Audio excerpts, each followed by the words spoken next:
नमस्ते नमस्कार साथियों, बहुत बहुत स्वागत है आपका अपने यूट्यूब चैनल अजीत एकेडमी में। साथियों, हम लोग पढ़ रहे थे महेश बर्णवाल की बुक एनसीईआरटी सार संग्रह, कॉस्मोस पब्लिकेशन का है। इसी कड़ी में आगे बढ़ते हैं। हम फिजिक्स पढ़ रहे थे, हम लोग 2 चैप्टर कर लिए थे। अगला चैप्टर है गुरुत्वाकर्षण यानी ग्रेविटी। हम लोग आज ग्रेविटी से स्टार्ट करेंगे।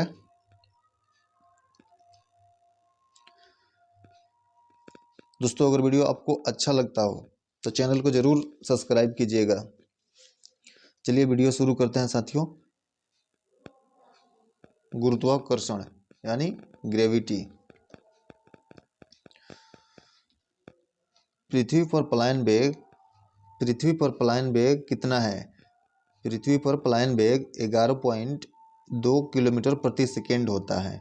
अगर 11.2 किलोमीटर प्रति सेकेंड के स्पीड से किसी वस्तु को ऊपर उछाला जाए तो वो वस्तु ऊपर ही चला जाएगा, नीचे लौट के नहीं आएगा। जैसे रॉकेट वगैरह अंतरिक्ष में इसी से छोड़ा जाता है, इतना ही स्पीड से छोड़ा जाता है, फिर जमीन पे लौट के नहीं आता है।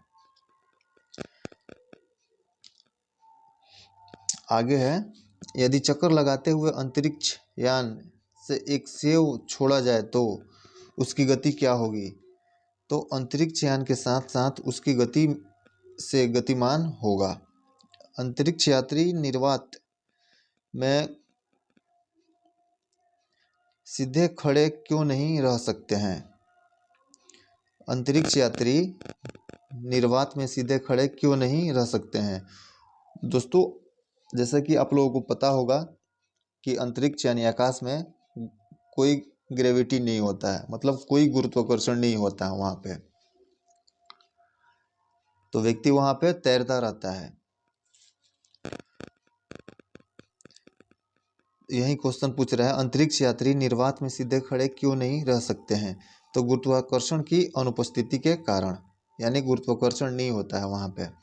पृथ्वी के चारों ओर परिक्रमा कर रहा कृत्रिम उपग्रह गुरुत्वाकर्षण के विरुद्ध अपकेंद्रीय बल के प्रभाव के कारण नहीं गिरता है। किसके प्रभाव के कारण नहीं गिरता है? अपकेंद्रीय बल के प्रभाव के कारण नहीं गिरता है साथियों।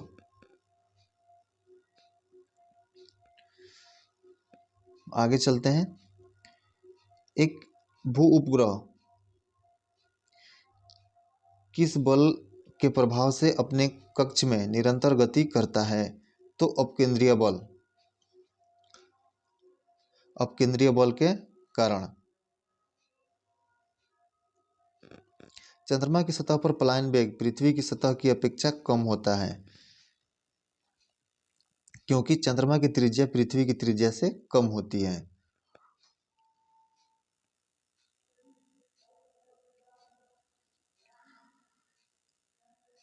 भारहीनता की स्थिति किस कारण होती है?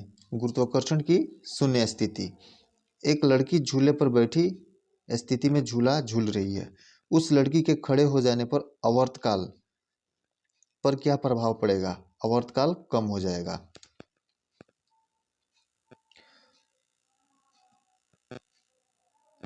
आवर्तकाल कम हो जाएगा।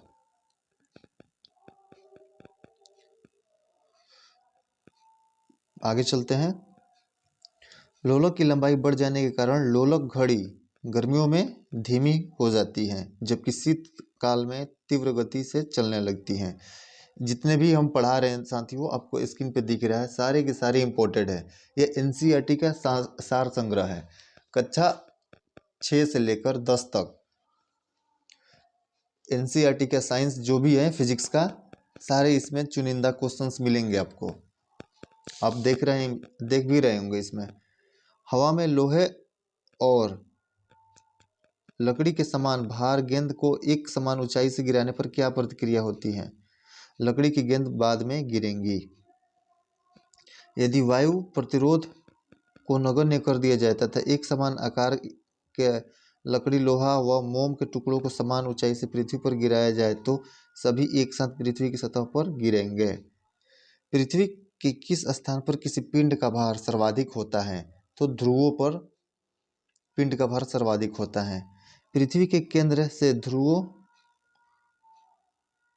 ध्रुवों की दूरी कम होने के कारण ध्रुवों पर स्थित पिंड पर पृथ्वी द्वारा अधिक गुरुत्वीय आकर्षण बल आरोपित होगा, इसलिए ध्रुवों पर उसका भार पृथ्वी पर स्थित किसी अन्य स्थान से अधिक होगा।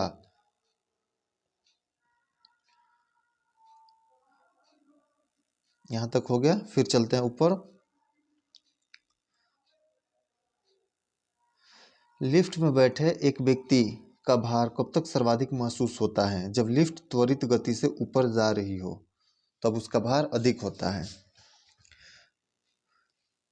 भूत तुल्यकाली उपग्रह के परिक्रमण की अवधि कितनी होती है? 24 घंटा होती है। यदि पृथ्वी और सूर्य के मध्य की दूरी दुगुनी होती है तो सूर्य द्वारा पृथ्वी पर गुरुत्वाकर्षण बल क्या होगा? वर्तमान का 1/4 भाग होगा। लोलक की समयावधि किस पर निर्भर करती है? लोलक की लंबाई पे। पृथ्वी का गुरुत्वाकर्षण बल यदि अचानक लुप्त हो जाए तो इसका परिणाम क्या होगा? पृथ्वी पर स्थित वस्तुओं का भार शून्य हो जाएगा, लेकिन द्रव्यमान अपरिवर्तित रहेगा।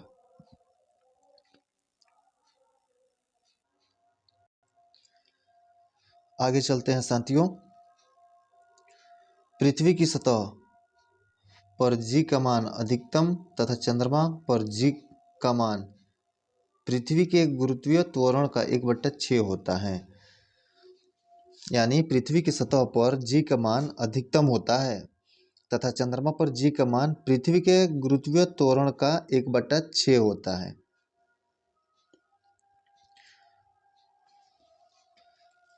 पीसा की झुकी हुई मीनार गिरती हुई क्यों नहीं है? इसका क्या कारण है? गुरुत्वीय केंद्र से जाने वाली ऊर्ध्वाधर रेखा वर्टिकल लाइन के अंदर रहती है। यदि कोई वस्तु ऊपर से गिराई जाती है तो उसके भार पर क्या प्रभाव पड़ेगा? वस्तु का भार अपरिवर्तित रहेगा।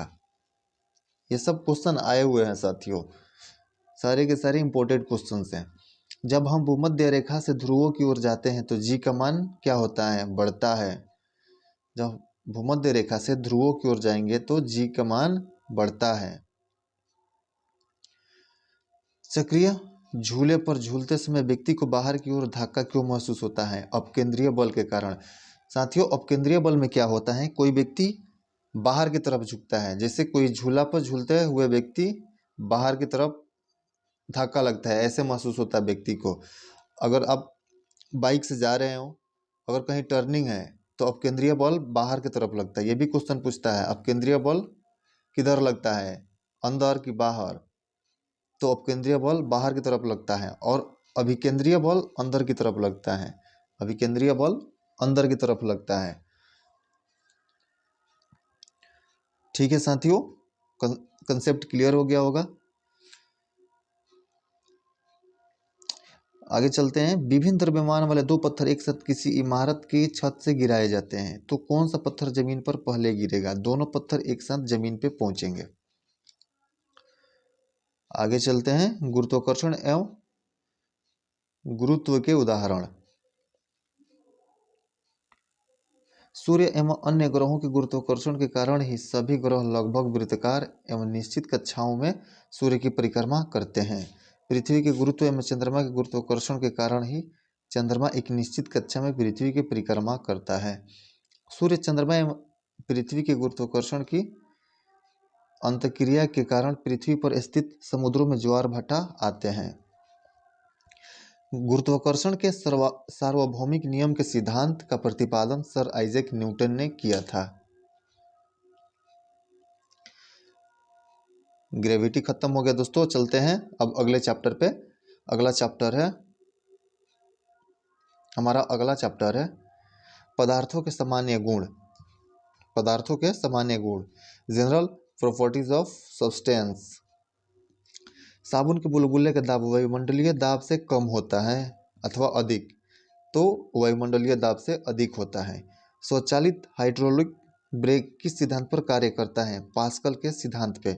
बर्फीले क्षेत्रों में शीतकाल में जब झील की ऊपरी सतह पानी बर्फ में बदल जाता है, फिर उसके अंदर रहने वाले जलीय जंतु जीवित रहते हैं, क्योंकि पानी का घनत्व 4 डिग्री सेल्सियस पर सबसे अधिक होता है। इस कारण झील के भीतर पानी नहीं जमता है। वायुमंडल में बादलों के तैरने का क्या कारण है? वायु के घनत्व की तुलना में बादलों का घनत्व कम होता है। लोहे का घनत्व उसके द्वारा हटाए गए जल के अपेक्षित घनत्व से अधिक तथा पारे के घनत्व से कम होता है। इस कारण लोहे की कील पारे में डूब जाती तैरती रहती हैं, उसके घनत्व के कारण। साथियों,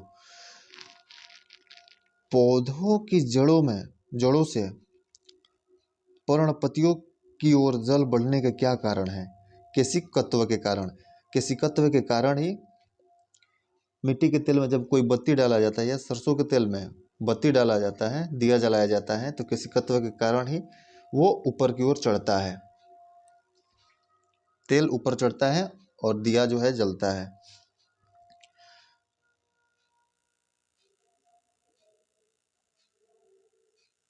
स्टोव में मिट्टी के तेल का बत्ती ऊपर चढ़ने का कारण क्या है?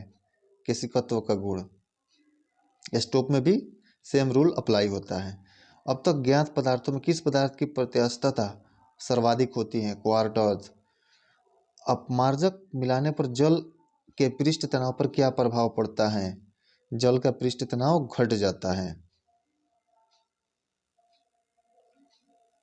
जल का पृष्ठ तनाव घट जाता है। फाउंटेन पेन किस सिद्धांत पर कार्य करता है? केशिकत्व के सिद्धांत पर काम करता है। समुद्र तल पर एक वायुमंडलीय दाब का मान कितना होता है? 1.013 इंटू 10⁵ पास्कल के बराबर। जल का सापेक्षिक घनत्व किस ताप पर सर्वाधिक होता है? 4 डिग्री सेल्सियस पर। जल से भरी बाल्टी को हिलाकर छोड़ देने पर कुछ समय पश्चात अपने आप क्यों स्थिर हो जाता है? श्यानता के कारण होता है साथियों, ऐसे श्यानता के कारण होता है। नदी से समुद्र में प्रवेश करने पर किसी जहाज की प्रक्रिया क्या होती है? वह समुद्र में कुछ ऊपर उठता है। जब किसी झील की तली से उठकर वायु का बुलबुला ऊपर सतह पर आता है तो उसके आकार पर क्या प्रभाव पड़ेगा? आकार उसका बढ़ जाएगा साथियों। किसी वस्तु की मात्रा बदलने पर उसके घनत्व पर क्या प्रभाव पड़ेगा? तो वस्तु का घनत्व अपरिवर्तित रहेगा। हवाई जहाज से यात्रा करते समय पेन से स्याही क्यों निकलने लगती है? वायु दाब में कमी होने के कारण पेन से स्याही निकलने लगती है। नदी की अपेक्षा समुद्र में तैरना आसान क्यों होता है?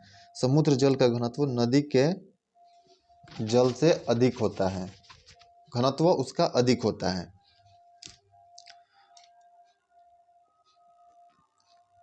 आगे चलते हैं। अब अगला स्लाइड है। समुद्र में प्लावन करते हुए बर्फ का पिंड पानी की सतह से 1/9 भाग ऊपर उठा हुआ होता है, इसलिए जब बर्फ पिघलती है तो पानी के स्तर में कोई परिवर्तन नहीं होता है। पृष्ठ तनाव का क्या कारण है? अणुओं के मध्य संसंजक बल। बैरोमीटर के पैमाने में अचानक गिरावट आने पर कौन सी मौसमी दशा इंगित करती है? तूफानी मौसम। अचानक गिरावट आता है तो आंधी तूफान का संकेत होता है, और धीरे धीरे उठता है तो साथियों क्या होता है? बैरोमीटर।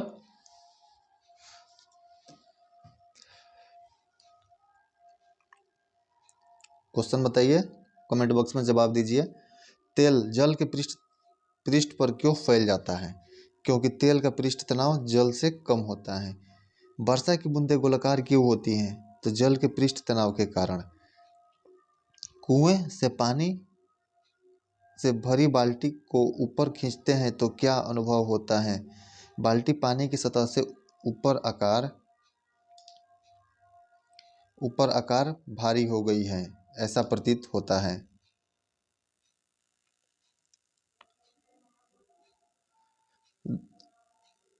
धातु की शुद्धता ज्ञात करने में किस सिद्धांत का प्रयोग किया जा सकता है? आर्किमिडीज का सिद्धांत।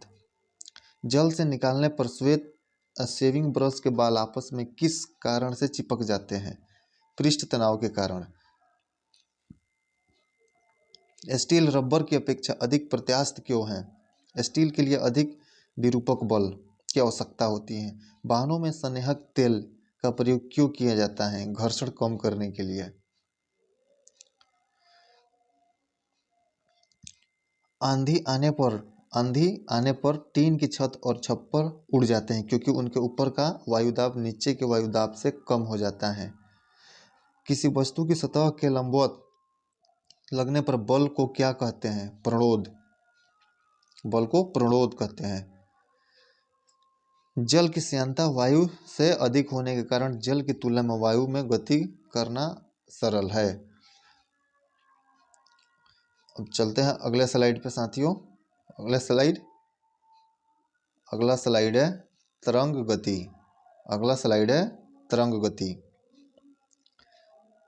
अगला चैप्टर है तरंग गति।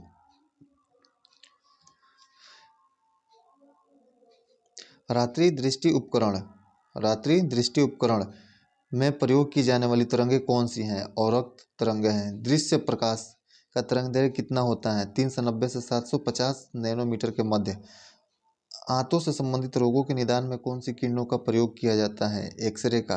कीड़ों तथा क्षति पहुंचाने वाले जीवों को घरों से दूर भगाने के लिए किस तरंग का प्रयोग किया जाता है? अल्ट्रासोनिक तरंग का प्रयोग किया जाता है। समीप आती हुई रेलगाड़ी की सीटी की आवृत्ति या तीक्ष्णता बढ़ती जा रही है, ऐसा किस कारण होता है? डॉप्लर प्रभाव के कारण होता है। अनुप्रस्थ तरंगों के उदाहरण चलिए देखते हैं क्या क्या होता है। प्रकाश तरंगे, भूकंपीय तरंगे, में इस तरंगे। और कौन सी तरंगे सबसे खतरनाक होती है साथियों? तो गामा तरंगे बहुत खतरनाक होती हैं। डोरी युक्त यंत्रों में उत्पन्न तरंगे, सितार, गिटार, वीणा। स्थिर जल में पत्थर फेंकने पर उत्पन्न तरंगे, ये सब अनुप्रस्थ तरंगे के उदाहरण हैं। अनुदैर्घ्य तरंग के उदाहरण देखते हैं साथियों। ध्वनि तरंगे, भूकंपीय तरंगों में पी तरंगे, सर्पिलाकार स्प्रिंग में उत्पन्न तरंगे, अल्ट्रासाउंड तरंगे।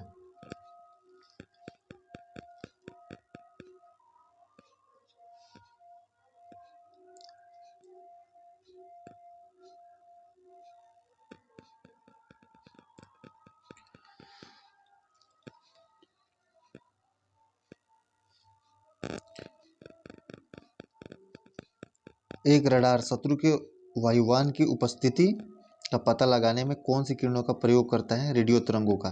परावैंगिक विकिरण, एक्स किरणें, सूक्ष्म किरणें व गामा किरणें को तरंग दैर्घ्य के आरोही क्रम क्या है? तो इसके आरोही क्रम क्या है साथियों? गामा किरणें, एक्स किरणें, परावैंगिक किरणें, सूक्ष्म किरणें। गामा किरणें सबसे खतरनाक होती है।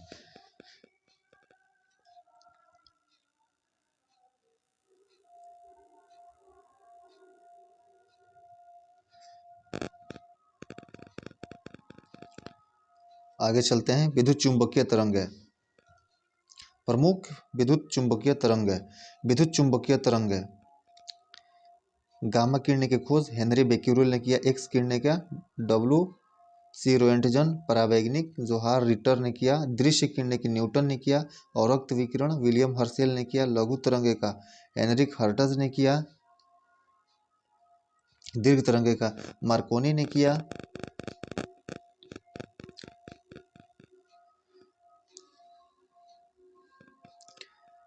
दीर्घ रेडियो तरंगे वायुमंडल की किस परत से परावर्तित होती हैं? आयन मंडल से। कुलीज नलिका का प्रयोग कौन सी किरणें उत्पन्न करने के लिए किया जाता है? एक्स किरणें। कोबाल्ट 60 सामान्यतः विकिरण चिकित्सा में क्यों प्रयुक्त होता है? गामा किरणों के उत्सर्जन के कारण। कोबाल्ट 60 सामान्यतः विकिरण चिकित्सा में क्यों प्रयुक्त होता है? गामा किरणों के उत्सर्जन के कारण। बंद चूल्हे में किसका प्रयोग किया जाता है? सूक्ष्म तरंगों का, माइक्रोवेव का। सुदूर संवेदी युक्ति नियंत्रण एक अंतर्निर्मित स्रोत होता है अवरक्त किरण का। दो उत्तरोत्तर श्रृंग अथवा दो उत्तरोत्तर गर्त के बीच की दूरी को क्या कहते हैं? तरंग दैर्घ्य। समुद्र में डूबी वस्तुओं का पता लगाने के लिए प्रयुक्त किए जाने वाले उपकरण को सोनार कहते हैं। ठीक है साथियों, चलते हैं अगले स्लाइड पे। अगला स्लाइड है ध्वनि, और ध्वनि हम पढ़ेंगे अगले वीडियो में। ध्वनि पढ़ेंगे अगले वीडियो में। अगले वीडियो में लगभग खत्म ही कर दिया जाएगा इसको। ठीक है, वीडियो देखने के लिए बहुत बहुत धन्यवाद। नमस्कार, प्रणाम। अपना ख्याल रखिएगा। Okay, bye.